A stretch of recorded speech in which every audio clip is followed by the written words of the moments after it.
ఇప్పుడు no cost cough syrup తో 60 రూపాయల విలువ గల ఇన్హేలర్ పూర్తిగా ఉచితం. దెబ్బకి దగ్గు జలుబు మాయం. నీటి వాటాలపై కొట్లాడకుండా మాట్లాడుకుని పరిష్కరించుకుందామని అన్నారు సీఎం చంద్రబాబు. నిజంగా తెలుగు రాష్ట్రాల అభివృద్ధిపై చంద్రబాబుకు ప్రేమ ఉంటే బనకచెర్ల ప్రాజెక్టును ఎట్టి పరిస్థితుల్లో ఆపాలని, లేదంటే పోరాటం ఎలా చేయాలో తనకు తెలుసన్నారు సీఎం రేవంత్ రెడ్డి.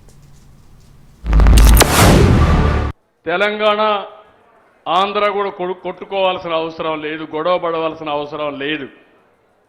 మనం కష్టపడదాం, ఇచ్చి పుచ్చుకునే ధోరణితో ముందుకు పోతాం. ఈరోజు నీళ్లున్నాయి, రెండు రాష్ట్రాలకు అవసరం.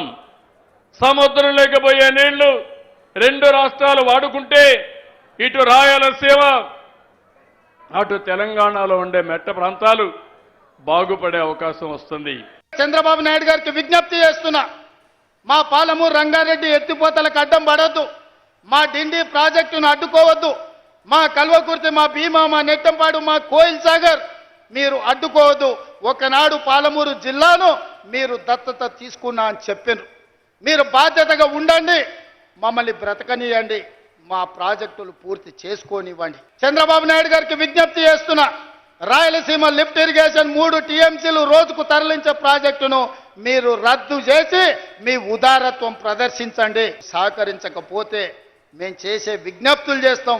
మా విజ్ఞప్తులను మీరు వినకపోతే పోరాటం ఎట్లా చేయాలనో పాలమూరుకు తెలుసు.